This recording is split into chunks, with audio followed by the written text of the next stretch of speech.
We'll start today with the return of the House of Commons after what proved to be a tumultuous summer in politics.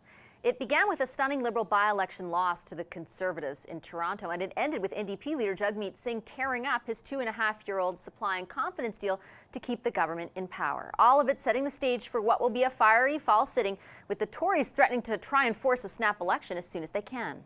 Jagmeet Singh claims that he's torn up the supply and confidence agreement. That means he has to vote non-confidence to trigger a carbon tax election. It's put up or shut up time for the NDP. All bets are off. We've torn up the agreement with the Liberals. That means they can expect no help and no support from us. Anything that happens in Parliament will be based on is it in the best interest of Canadians. We believe in Canadians. The world believes in Canadians. You know who doesn't believe in Canadians? Pierre Poilievre. And I can't wait to continue getting into it this fall with Pierre Poilievre. With me now to talk more about all of that is Government House Leader Karina Gould. Minister Gould, good to have you back on the show. Thanks for making the time. Thanks for having me, Vashi. I wanted to start off by actually just getting you on the record about something that New Democrats and Conservatives are saying behind the scene. They're saying the possibility of your government proroguing Parliament is there, particularly if you do suffer a by-election loss on Monday in Montreal. Can you say yes or no? Are you planning on being there for the entire fall sitting? Yeah, I'm looking forward to being there on Monday and working with the opposition parties in whatever configuration that looks like to deliver on important pieces of legislation for Canadians. Our audience will have just heard, and you know well now by now, that over the last week, the Conservatives have said at the earliest possible opportunity, they'd like to force a vote of confidence on your government, which likely would be an opposition day motion that they could then introduce in that fashion. Do you plan to allot them one of those days before the end of the month? Oh, well, look, there are 11 and a half sitting weeks in the fall session. There are 7 opposition days. Of course, the Conservatives are going to get their opposition days. It's not usual practice that we do it the first week back in any session, but I can say with confidence that they will be getting an off day, fairly soon. Okay, so it won't be, I ask only because if I recall from when you and I were both kind of kids almost, in the Paul Martin government, there was a time when they back-ended them all. There's 5 that have to happen, for example, before the end of the year, and they put them all in December. That's not what you intend to do? No, I intend to use them regularly as we have been, for the past number of years. Okay, let me ask you then about what your government does intend to do from a legislative perspective, since you've clarified you will be there for the fall sitting. The day after the by-election loss in St. Paul's, we spoke, and in an interview you said, quote, "This is a message for us, and it's now our job to listen to it and to change our behavior accordingly." How has your government changed its behavior over the last 2 months? Well, look, I think one of the very first things that we did is we spent the summer listening to Canadians. And, this past week in Nanaimo, that's what we talked about as caucus members, what we were hearing from people on the ground in our communities and, really reflecting on how we, respond in the fall this session. This first week, we're going to be, debating legislation like Lost Canadians, like military justice reform, like supply chains, all important pieces of legislation.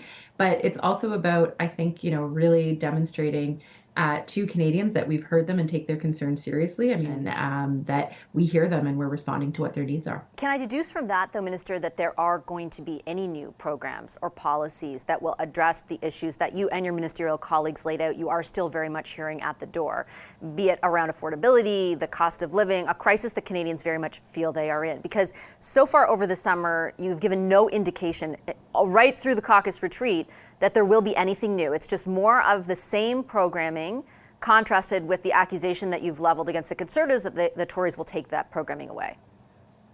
Well, yeah, so in some regards, yes, it's more of what we have already been doing because we know that those things are working. But at the same time, what we've been also thinking about over the summer is, are there new ideas? Are there new policies? Are there new things that we need to be doing? I don't want to get ahead of myself here, but that's very much what, being in government is about. It's about delivering on the things that matter for Canadians, but also being able to pivot and present new ideas that are going to be meaningful for Canadians. Do you concede that those new things are necessary, though, because the programs that you contend are delivering so fruitfully for Canadians, Canadians do not perceive them to be. And I'm going to put a few examples to you.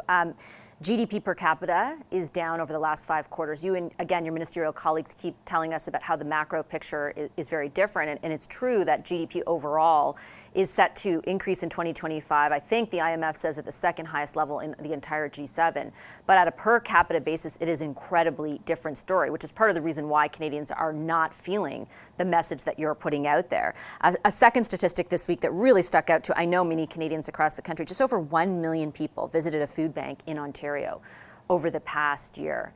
Is it fair of your government to keep contending that what you are doing is delivering for Canadians, so you keep on delivering? Do you not concede that a whole lot more is necessary to meet Canadians in the crisis moment they're in?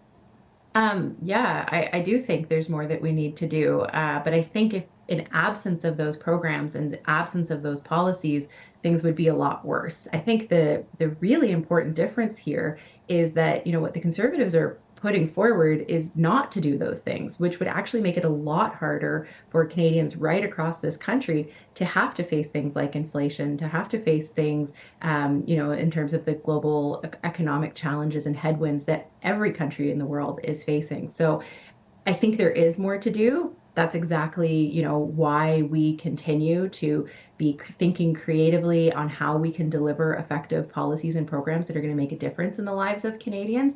But those programs and policies that we have put in place are really important to, support Canadians today. One of those interventions or programs, however, keeps losing popularity. I'm thinking specifically of the consumer portion of the carbon tax. This week, 2 of your closest allies on the fight against climate change, Jagmeet Singh at the federal NDP and Premier David Eby, an NDP premier in BC, essentially rejected that consumer carbon tax is a sound policy and one that they would continue to implement, even in Premier Eby's case, if your backstop were to be removed. This is not like a conspiracy theory question. Climate change is real. It's an existential threat. Don't the actions your government take to fight it need collective buy-in? Why are you so rigidly wedded to this one portion of your suite of policies when it has proven to be so incredibly unpopular that even your one provincial ally, David Eby, no longer wants it? I mean, it's really interesting from Premier Eby's point of view, considering that BC was the very first province to bring in a price on pollution, and actually the federal backstop doesn't actually apply to British Columbia. So let's recall But doesn't that show you how deeply unpopular it is that he felt he had to come out and say what would happen?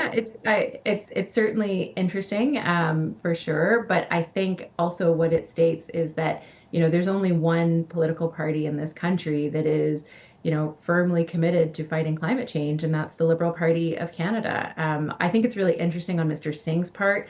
This is the second time in as many weeks that he has kind of capitulated to the demands of Pierre Poilievre. First, Mr. Poilievre asks him to back out of SACA. Mr. Singh says, sure. The next thing Mr. Poilievre says was, don't back the price on pollution. Mr. Singh says, okay, no problem.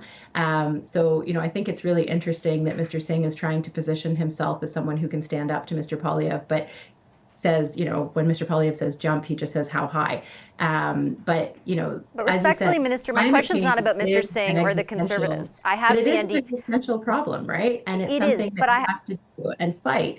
And, I think what it comes down to at the end of the day is, what are the alternatives that are being positioned in order to actually bring those greenhouse gas emissions down, and in order to actually make sure that we are building an economy of the 21st century that is either low or no carbon, and is creating those good green jobs, and is making sure that we have a planet for our kids and grandkids to grow into. I don't know that Premier Eby is saying let's not have a planet for our kids to grow into, or Jagmeet Singh is saying anything like that. And I think even the lack of a climate plan from other parties deserves questioning, but it doesn't absolve your government of culpability around a policy now that has become so deeply unpopular that it seems you're not willing to give no matter what. It's 9%. That's what the Canadian Climate Institute said of the total reductions by 2030. That's not even close to the majority of what will reduce emissions. Why not stop for a moment, recognize how deeply unpopular it has become, and do something different if it gets you to the ultimate goal that your government wants to achieve, to meet those climate change mitigation targets? Like, I don't understand the rigidity. I just don't get it. Well, it's part of a broader plan when it comes to fighting climate change. I mean, there's many different pieces to what we're doing, and the price on pollution is one of those pieces about changing consumer behavior. And recall that it also comes with the carbon rebate. So it means that, folks across this country are getting quarterly checks from the government of Canada, where the provincial government has decided not to have their own price on pollution. But it is, and it has been said by economists in Canada and around the world, that this is one of the most effective ways for us to fight climate change. Just to be clear, you'd never change that one component if ultimately you could still get to the same end goal. Well, it's part of that broad suite of policies, and it's one of those things that we've tried to make it as cost neutral for individuals as possible, so that they get that money returned to them. Because we don't want to send it to provinces that aren't going to use it for ways to reduce pollution. But at the end of the day, it's going to take all of us as a country to be able to meet our climate objectives and to really be able to protect our planet. Okay, I'm out of time, Minister. I got to leave it there. I appreciate your time today, as always. Thank you. Thank you so much, Vashi. Appreciate it. That is Government House Leader Karina Gould. The government may be